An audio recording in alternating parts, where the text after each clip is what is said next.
Hello ਬੱਚੋ, ਸਵਾਗਤ ਹੈ ਤੁਹਾਡਾ ਸਾਡੇ ਚੈਨਲ ਤੇ। ਅੱਜ ਦੀ ਵੀਡੀਓ ਵਿੱਚ ਆਪਾਂ ਕਰਾਂਗੇ ਪੰਜਾਬ ਸਕੂਲ ਸਿੱਖਿਆ ਬੋਰਡ ਦੀ ਕਲਾਸ 12ਵੀਂ ਪੇਪਰ ਹੈ ਕੰਪਿਊਟਰ ਸਾਇੰਸ ਦਾ ਫਾਈਨਲ ਬੋਰਡ ਪੇਪਰ ਸੋਲਵ ਕਰਨ ਵਾਲੇ ਹਾਂ। ਜੇਕਰ ਤੁਸੀਂ ਚੈਨਲ ਤੇ ਨਵੇਂ ਹੋ ਤਾਂ ਚੈਨਲ ਨੂੰ ਸਬਸਕ੍ਰਾਈਬ ਕਰ ਦਿਓ। ਇਹ ਤੁਹਾਡਾ ਮਾਰਚ ਪੇਪਰ ਹੈ ਬੋਰਡ ਦਾ 2024 ਕੰਪਿਊਟਰ ਸਾਇੰਸ। ਆਓ ਵੀਡੀਓ ਨੂੰ ਸ਼ੁਰੂ ਕਰਦੇ ਹਾਂ।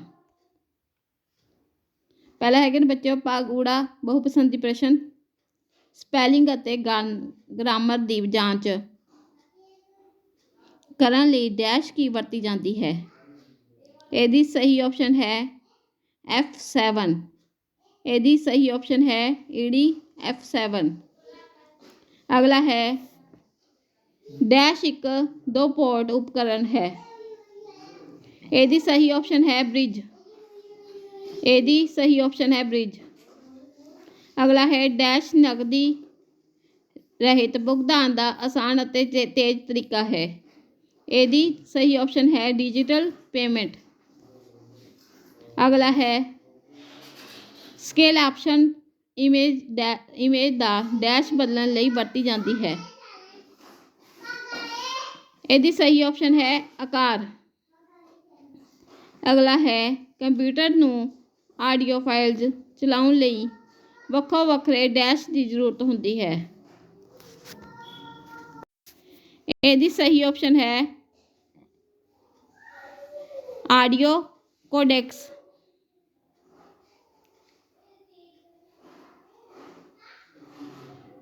ਅਗਲਾ ਹੈ ਵੀਡੀਓ ਨੂੰ ਭਾਗਾਂ ਵਿੱਚ ਵੰਡਣ ਦੀ ਪ੍ਰਕਿਰਿਆ ਨੂੰ ਡੈਸ਼ ਕਿਹਾ ਜਾਂਦਾ ਹੈ। ਇਹਦੀ ਸਹੀ ਆਪਸ਼ਨ ਹੈ ਸਪਲਿਟਿੰਗ। ਅਗਲਾ ਹੈ ਬੱਚਿਓ ਖਾਲੀ ਥਾਵਾਂ ਭਰੋ। ਫਿਲਟਰ ਵਿਕਲਪ ਐਕਸਲ ਦੀ ਡੈਸ਼ ਟੈਬ ਵਿੱਚ ਉਪਲਬਧ ਹੈ। ਇਹਦੇ 'ਚ ਆਉਣਾ ਹੈ ਡਾਟਾ। ਅਗਲਾ ਹੈ ਡੈਸ਼ ਲੂਪ ਵਿੱਚ ਕੰਟਰੋਲ ਕੰਡੀਸ਼ਨ ਨੂੰ ਲੂਪ ਦੀ ਬਾਡੀ ਤੋਂ ਪਹਿਲਾਂ ਟੈਸਟ ਕੀਤਾ ਜਾਂਦਾ ਹੈ। Pre test. ਇਹ 'ਚ ਆਉਣਾ ਹੈ pre test. Android operating system ਇੱਕ ਡੈਸ਼ ਆਪਰੇਟਿੰਗ ਸਿਸਟਮ ਹੈ। ਇਹ 'ਚ ਆਉਣਾ ਹੈ ਮੋਬਾਈਲ। ਅਗਲਾ ਹੈ ਡੈਸ਼ ਮਸ਼ੀਨਾਂ ਦੀ ਕੋਈ ਮੈਮਰੀ ਨਹੀਂ ਹੁੰਦੀ ਰਿਐਕਟਿਵ। ਅਗਲਾ ਹੈ ਡੈਸ਼ ਭਾਰਤੀ ਨਾਗਰਿਕਾਂ ਨੂੰ ਵਿਲੱਖਣ ਪਹਿਚਾਣ ਦਿੰਦਾ ਹੈ ਆਧਾਰ ਨੰਬਰ। ਇਹ 'ਚ ਆਉਣਾ ਹੈ ਆਧਾਰ ਨੰਬਰ। ਅਗਲਾ ਹੈ ਲੇਅਰਸ ਨੂੰ ਮੂਵ ਕਰਨ ਲਈ ਡੈਸ਼ ਟੂਲ ਵਰਤਿਆ ਜਾਂਦਾ ਹੈ। ਇਹ 'ਚ ਆਉਣਾ ਹੈ ਮੂਵ। ਅਗਲਾ ਹੈ ਹੇਠ ਲਿਖੇ ਅਨੁਸਾਰ ਪ੍ਰਸ਼ਨਾਂ ਦੇ ਉੱਤਰ ਦਿਓ।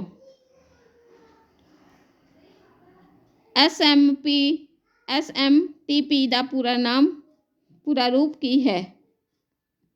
ਇਹਦਾ ਉੱਤਰ ਆਉਣਾ ਹੈ ਸਿੰਪਲ ਮੇਲ ਟ੍ਰਾਂਸਫਰ ਪ੍ਰੋਟੋਕੋਲ। ਅਗਲਾ ਹੈ GPS ਦਾ ਪੂਰਾ ਨਾਮ ਕੀ ਹੈ। Global positioning system. ਅਗਲਾ ਹੈ NLP ਦਾ ਪੂਰਾ ਨਾਮ ਕੀ ਹੈ। Natural language processing. ਅਗਲਾ ਹੈ TPS ਦਾ ਪੂਰਾ ਨਾਮ ਕੀ ਹੈ। Transaction processing system. BMP ਦਾ ਪੂਰਾ ਨਾਮ ਕੀ ਹੈ। ਪੂਰਾ ਨਾਮ ਜਾਂ ਪੂਰਾ ਰੂਪ ਕੀ ਹੈ। ਬਿਟਮੈਪ ਪਿਕਚਰ। ਅਗਲਾ ਹੈ ਵੀਡੀਓ ਮਰਜ ਕਰਨ ਤੋਂ ਭਾਵ ਕਲਿੱਪ ਨੂੰ ਕਈ ਹਿੱਸਿਆਂ ਵਿੱਚ ਵੰਡਣਾ ਹੁੰਦਾ ਹੈ। ਸਹੀ ਹੈ ਗਲਤ। ਗਲਤ।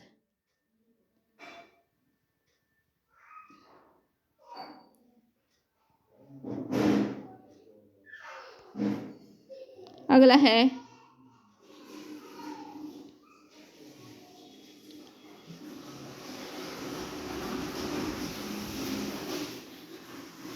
ਭਾਗਾੜਾ MS ਐਕਸਲ ਵਿੱਚ ਫਾਰਮੂਲੇ ਕੀ ਹਨ ਜਾਂ ਮਾਰਜਨ ਕੀ ਹਨ। ਇਹਦਾ ਉੱਤਰ ਆਉਣਾ ਹੈ ਮਾਈਕਰੋਸਾਫਟ ਐਕਸਲ ਵਿੱਚ ਫਾਰਮੂਲੇ ਸੂਚਨਾ ਨਾਲ ਸੰਬੰਧਿਤ ਵੱਖ ਤਰ੍ਹਾਂ ਦੀਆਂ ਗਣਨਾਵਾਂ ਕਰਨ ਲਈ ਵਰਤੇ ਜਾਂਦੇ ਹਨ। ਸਕੂਲ ਦੇ ਨਤੀਜਿਆਂ ਅਤੇ ਵਿਦਿਆਰਥੀਆਂ ਦੀਆਂ ਫੀਸਾਂ ਦੀ ਨਾਲ ਸੰਬੰਧਿਤ ਡਾਟਾ ਉੱਪਰ ਗਣਨਾਵਾਂ ਕਰਨ ਲਈ ਵੱਖ-ਵੱਖ ਫਾਰਮੂਲਿਆਂ ਦੀ ਵਰਤੋਂ ਕੀਤੀ ਜਾਂਦੀ ਹੈ। ਐਕਸਲ ਵਿੱਚ ਫਾਰਮੂਲਾ ਹਮੇਸ਼ਾ ਬਰਾਬਰ ਚਿੰਨ੍ਹ ਨਾਲ ਸ਼ੁਰੂ ਹੁੰਦਾ ਹੈ ਅਤੇ ਫਾਰਮੂਲਿਆਂ ਦੀ ਵਰਤੋਂ ਲਈ ਆਮ ਤੌਰ 'ਤੇ ਸੈੱਲ ਰੈਫਰੈਂਸਾਂ ਅਤੇ ਆਪਰੇਟਰਾਂ ਦੀ ਵਰਤੋਂ ਕੀਤੀ ਜਾਂਦੀ ਹੈ। ਫਾਰਮੂਲਿਆਂ ਦੀਆਂ ਕੁਝ ਉਦਾਹਰਨਾਂ ਹੇਠਾਂ ਦਿੱਤੀਆਂ ਗਈਆਂ ਹਨ। D15 + D18 + D21 ਬਰਾਬਰ ਹੈ B16 + C16 1.07।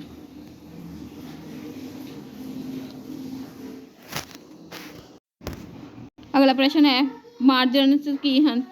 ਮਾਰਜਨ ਨੂੰ ਹਾਸ਼ੀਆ ਵੀ ਕਿਹਾ ਜਾਂਦਾ ਹੈ। ਇਹ ਪੇਜ ਦੀ ਮੁੱਖ ਸਮੱਗਰੀ ਅਤੇ ਪੇਜ ਦੀਆਂ ਕਿਨਾਰੀਆਂ ਦੇ ਵਿਚਕਾਰ ਦੀ ਖਾਲੀ ਜਗ੍ਹਾ ਹੁੰਦੀ ਹੈ। ਅਸੀਂ ਇੱਕ ਪੇਜ ਦੀਆਂ ਚਾਰੇ ਦਿਸ਼ਾਵਾਂ ਟੌਪ, ਬੌਟਮ, ਲੈਫਟ, ਰਾਈਟ ਵਿੱਚ ਮਾਰਜਨ ਸੈੱਟ ਕਰ ਸਕਦੇ ਹਾਂ। MS ਵਰਡ ਵਿੱਚ ਇੱਕ ਨਵੇਂ ਡਾਕੂਮੈਂਟ ਦੇ ਮਾਰਜਨ ਨਾਰਮਲ ਮੁੱਲ 'ਤੇ ਸੈੱਟ ਕੀਤੇ ਜਾਂਦੇ ਹਨ, ਜਿਸ ਦਾ ਅਰਥ ਹੈ ਕਿ ਡਾਕੂਮੈਂਟ ਦੇ ਚਾਰੇ ਪਾਸੇ 1 ਇੰਚ ਦੀ ਖਾਲੀ ਜਗ੍ਹਾ ਮਾਰਜਨ ਵਜੋਂ ਸੈੱਟ ਕੀਤੀ ਗਈ ਹੈ। ਅਸੀਂ ਆਪਣੀ ਜ਼ਰੂਰਤ ਅਨੁਸਾਰ ਡਾਕੂਮੈਂਟ ਦੇ ਮਾਰਜਨ ਦੇ ਆਕਾਰ ਨੂੰ ਬਦਲ ਵੀ ਸਕਦੇ ਹਾਂ। ਅਗਲਾ ਪ੍ਰਸ਼ਨ ਹੈ ਲੂਪਿੰਗ ਕੀ ਹੈ ਅਤੇ ਤਿੰਨ ਵੱਖ-ਵੱਖ ਕਿਸਮਾਂ ਦੀਆਂ ਲੂਪਿੰਗ ਸਟੇਟਮੈਂਟਸ ਦੇ ਨਾਮ ਲਿਖੋ। GPS। ਅਗਲਾ ਹੈ GPS ਟੈਕਨੋਲੋਜੀ ਕੀ ਹੈ।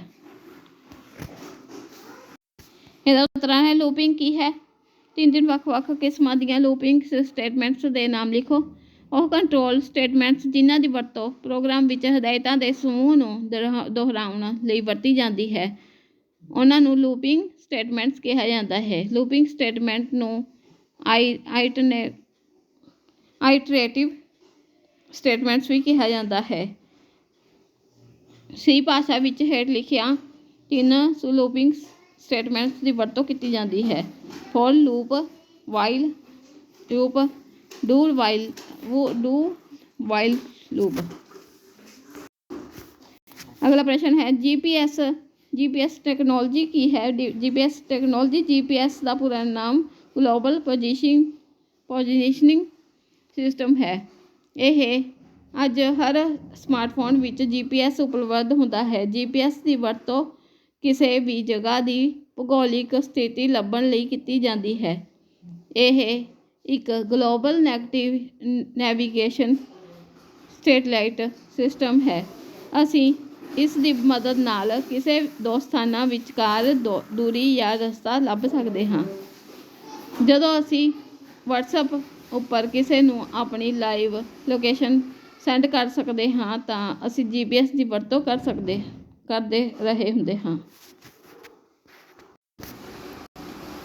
ਅਗਲਾ ਹੈ ਆਰਟੀਫਿਸ਼ੀਅਲ ਇੰਟੈਲੀਜੈਂਸ ਕੀ ਹੈ।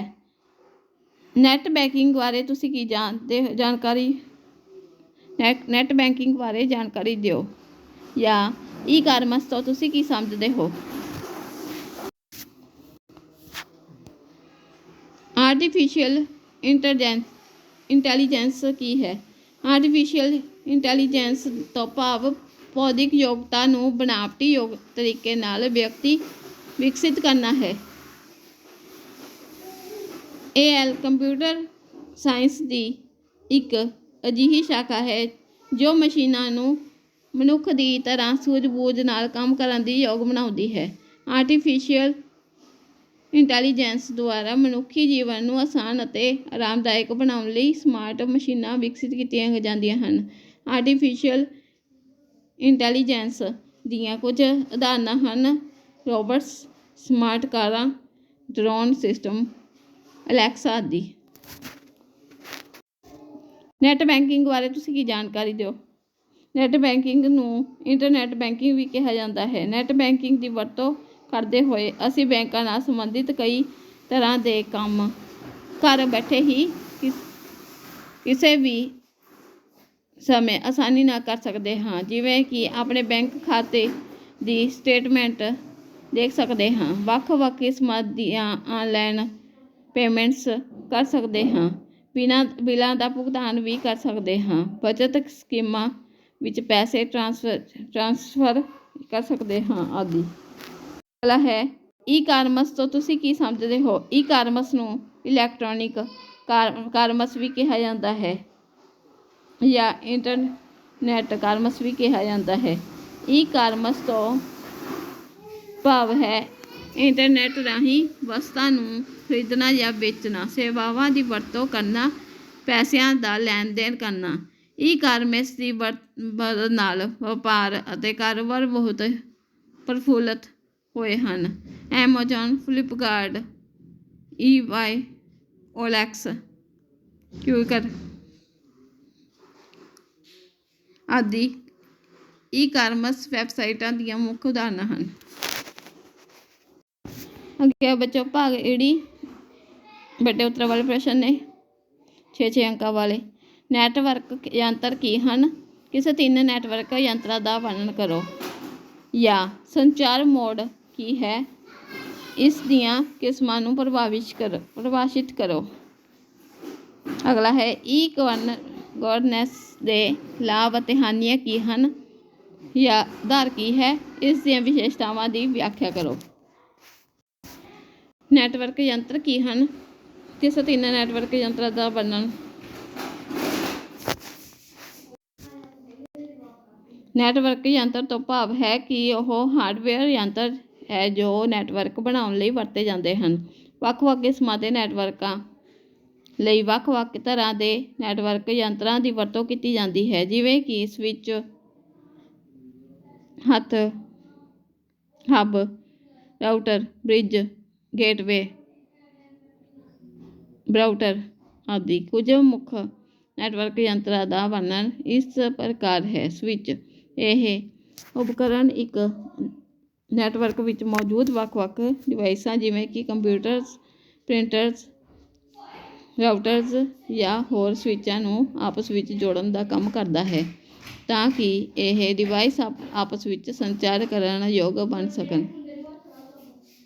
ਰਾਊਟਰ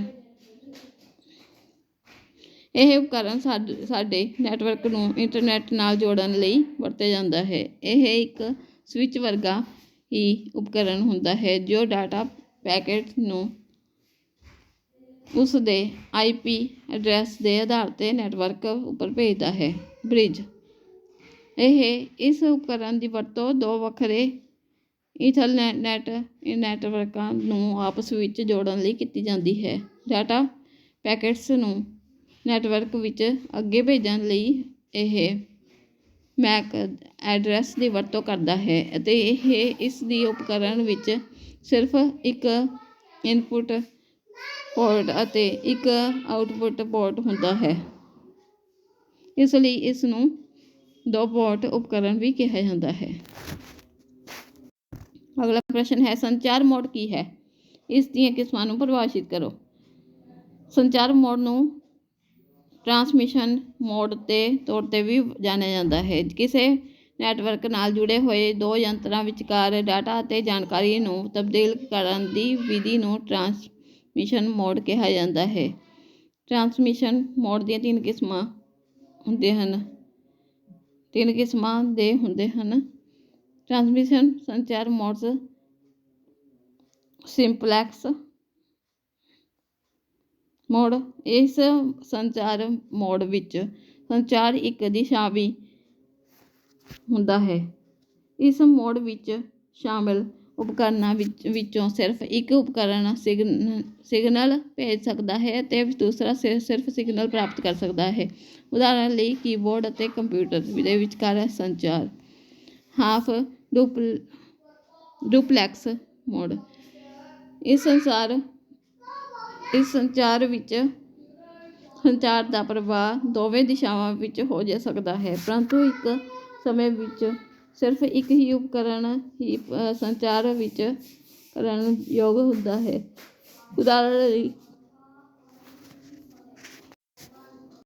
ਉਦਾਹਰਣ ਲਈ ਵਾਕੀ-ਟਾਕੀ ਵਿੱਚ ਇੱਕ ਪਾਸੇ ਤੋਂ ਸੈਂਡਰ ਬੋਲ ਸਕਦਾ ਹੈ ਅਤੇ ਦੂਸਰੇ ਪਾਸਿਓਂ ਰਿਸੀਵਰ ਸੁਣਦਾ ਹੈ ਅਤੇ ਫਿਰ ਇੱਕ ਵਿਰਾਮ ਤੋਂ ਬਾਅਦ ਦੂਸਰਾ ਬੋਲਦਾ ਹੈ ਅਤੇ ਪਹਿਲਾ ਵਿਅਕਤੀ ਸੁਣਦਾ ਹੈ। ਫੁੱਲ ਡੁਪਲੈਕਸ ਮੋਡ ਵਿੱਚ ਸੰਚਾਰ ਪ੍ਰਵਾਹ ਦੋਵੇਂ ਦਿਸ਼ਾਵਾਂ ਵਿੱਚ ਹੁੰਦਾ ਹੈ, ਪਰੰਤੂ ਇਸ ਵਿੱਚ ਇੱਕੋ ਸਮੇਂ ਹੀ ਦੋਵਾਂ ਦਿਸ਼ਾਵਾਂ ਵਿੱਚ ਸੰਚਾਰ ਸੰਭਵ ਹੁੰਦਾ ਹੈ। ਇਹ ਡਿਵਾਈਸਾਂ ਦੇ ਵਿਚਕਾਰ ਸੰਚਾਰ ਕਰਨ ਦਾ ਸਭ ਤੋਂ ਤੇਜ਼ ਮੋਡ ਹੈ। ਉਦਾਹਰਨ ਲਈ ਮੋਬਾਈਲ ਫੋਨਾਂ ਦੀ ਵਰਤੋਂ ਕਰਦੇ ਹੋਏ ਦੋ ਵਿਅਕਤੀਆਂ ਵਿੱਚ ਸੰਚਾਰ। ਅਗਲਾ ਹੈ ਗਵਰਨੈਂਸ ਦੇ ਲਾਭ ਅਤੇ ਹਾਨੀਆਂ ਕੀ ਹਨ। ਇਹਦਾ ਉੱਤਰ ਹੈ ਗਵਰਨੈਂਸ ਦੇ ਲਾਭ ਅਤੇ ਹਾਨੀਆਂ ਦਾ ਵਰਣਨ ਇਸ ਪ੍ਰਕਾਰ ਹੈ। ਗਵਰਨੈਂਸ ਦੇ ਲਾਭ: ਲੋਕ ਬੜੀ ਆਸਾਨੀ ਨਾਲ ਗਵਰਨੈਂਸ ਸੇਵਾਵਾਂ ਆਨਲਾਈਨ ਜਾਂ ਆਪਣੇ ਨੇੜਲੇ ਸੇਵਾ ਅਤੇ ਜਾਂ ਸੁਵਿਧਾ ਕੇਂਦਰ ਵਿਖੇ ਪ੍ਰਾਪਤ ਕਰ ਸਕਦੇ ਹਨ। ਦੂਸਰਾ ਪੁਆਇੰਟ ਹੈ ਗਵਰਨੈਂਸ ਦੇ ਹੋਂਦ ਵਿੱਚ ਆਉਣ ਨਾਲ ਸਰਕਾਰੀ ਕੰਮਾਂ ਵਿੱਚ ਵੀ ਤੇਜ਼ੀ ਆਈ ਹੈ। ਗਵਰਨੈਂਸ ਦਸਤਾਵੇਜ਼ ਦੀ ਲਾਗਤ ਨੂੰ ਘਟਾਉਂਦੀ ਹੈ। ਗਵਰਨੈਂਸ ਨੇ ਸਾਰੇ ਦਫ਼ਤਰਾਂ ਦੀ ਕਾਰਜਸ਼ੈਲੀ ਵਿੱਚ ਪਾਰਦਰਸ਼ੀ ਵਾਤਾਵਰਣ ਬਣਾਇਆ ਹੋਇਆ ਹੈ। ਕੰਮ ਵਿੱਚ ਕਿਸੇ ਵੀ ਤਰ੍ਹਾਂ ਦੀ ਦੇਰੀ ਲਈ ਸੰਬੰਧਿਤ ਅਧਿਕਾਰੀ ਜਾਂ ਕਰਮਚਾਰੀ ਜਵਾਬਦੇਹ ਹੁੰਦਾ ਹੈ। ਗਵਰਨੈਂਸ ਦੀਆਂ ਕਮੀਆਂ: ਅਨਪੜ੍ਹ ਜਾਂ ਤਕਨੀਕੀ ਤੌਰ 'ਤੇ ਅਣਜਾਣ ਵਿਅਕਤੀ ਇਹ ਸੇਵਾਵਾਂ ਦਾ ਸਹੀ ਲਾਭ ਨਹੀਂ ਉਠਾ ਸਕਦੇ। ਇਹਨਾਂ ਸੇਵਾਵਾਂ ਦੀ ਵਰਤੋਂ ਲਈ ਇੰਟਰਨੈੱਟ ਦੀ ਸੁਵਿਧਾ ਹੋਣਾ ਲਾਜ਼ਮੀ ਹੈ। ਹਰ ਪਿੰਡ ਵਿੱਚ ਸੇਵਾ ਕੇਂਦਰ ਖੋਲ੍ਹਣਾ ਇੱਕ ਮਹਿੰਗਾ ਕੰਮ ਹੈ। ਇੰਟਰਨੈੱਟ ਨੂੰ ਪੂਰੀ ਤਰ੍ਹਾਂ ਸੁਰੱਖਿਅਤ ਨਹੀਂ ਮੰਨਿਆ ਜਾ ਸਕਦਾ। ਆਧਾਰ ਕੀ ਹੈ, ਇਸ ਦੀਆਂ ਵਿਸ਼ੇਸ਼ਤਾਵਾਂ ਦੀ ਵਿਆਖਿਆ ਕਰੋ। ਆਧਾਰ 12 ਅੰਕਾਂ ਦਾ ਵਿਲੱਖਣ ਪਹਿਚਾਣ ਕਾਰਡ ਨੰਬਰ ਹੈ। ਇਹ ਨੰਬਰ ਉਦਾਈ ਦੁਆਰਾ ਭਾਰਤੀ ਨਾਗਰਿਕਾਂ ਨੂੰ ਜਾਰੀ ਕੀਤਾ ਜਾਂਦਾ ਹੈ। ਭਾਰਤ ਵਿੱਚ ਕਿਸੇ ਵੀ ਦੋ ਵਿਅਕਤੀਆਂ ਦਾ ਇੱਕੋ ਜਿਹਾ ਆਧਾਰ ਨੰਬਰ ਨਹੀਂ ਹੋ ਸਕਦਾ। ਆਧਾਰ ਦੀਆਂ ਵਿਸ਼ੇਸ਼ਤਾਵਾਂ: ਵਿਲੱਖਣ ਪਹਿਚਾਣ: ਆਧਾਰ ਹਰ ਭਾਰਤੀ ਨਾਗਰਿਕ ਨੂੰ ਇੱਕ ਵਿਲੱਖਣ ਪਹਿਚਾਣ ਪ੍ਰਦਾਨ ਕਰਦਾ ਹੈ। ਰਿਹਾਇਸ਼ੀ ਦਸਤਾਵੇਜ਼: ਆਧਾਰ ਉੱਪਰ ਸੰਬੰਧਿਤ ਵਿਅਕਤੀ ਦਾ ਪੂਰਾ ਰਿਹਾਇਸ਼ੀ ਪਤਾ ਦਰਜ ਹੁੰਦਾ ਹੈ। ਖਤਮ ਹੋਣ ਦੀ ਕੋਈ ਮਿਆਦ ਨਹੀਂ: ਆਧਾਰ ਕਾਰਡ ਦੇ ਖਤਮ ਹੋਣ ਦੀ ਕੋਈ ਆਖਰੀ ਮਿਤੀ ਨਹੀਂ ਹੁੰਦੀ। ਸ਼ਨਾਖਤੀ ਸਬੂਤ: ਕਿਉਂਕਿ ਆਧਾਰ ਕਾਰਡ ਵਿੱਚ ਵਿਅਕਤੀ ਦੀ ਵਿਅਕਤੀਗਤ ਅਤੇ ਬਾਇਓਮੈਟ੍ਰਿਕ ਆਦਿ ਸੂਚਨਾਵਾਂ ਦਰਜ ਹੁੰਦੀਆਂ ਹਨ, ਇਸ ਲਈ ਇਸ ਨੂੰ ਸ਼ਨਾਖਤੀ ਸਬੂਤ ਵਜੋਂ ਵੀ ਵਰਤਿਆ ਜਾ ਸਕਦਾ ਹੈ। ਆਨਲਾਈਨ ਪ੍ਰਮਾਣੀਕਰਨ: ਅਜੋਕੇ ਸਮੇਂ ਵਿੱਚ ਕਈ ਤਰ੍ਹਾਂ ਦੀਆਂ ਆਨਲਾਈਨ ਸਹੂਲਤਾਂ ਲਈ ਆਧਾਰ ਕਾਰਡ ਨੰਬਰ ਦੁਆਰਾ ਹੀ ਪ੍ਰਮਾਣੀਕਰਨ ਕੀਤਾ ਜਾਂਦਾ ਹੈ। ਤਾਂ ਬੱਚਿਓ, ਇਹ ਸੀ ਤੁਹਾਡਾ ਪੰਜਾਬ ਸਕੂਲ ਸਿੱਖਿਆ ਬੋਰਡ ਦੀ ਕਲਾਸ 12ਵੀਂ ਦਾ ਫਾਈਨਲ ਬੋਰਡ ਪੇਪਰ ਕੰਪਿਊਟਰ ਦਾ। ਜੇਕਰ ਵੀਡੀਓ ਪਸੰਦ ਆਈ ਹੋਵੇ ਤਾਂ ਵੀਡੀਓ ਨੂੰ ਲਾਈਕ ਅਤੇ ਚੈਨਲ ਨੂੰ ਸਬਸਕ੍ਰਾਈਬ ਕਰ ਦਿਓ।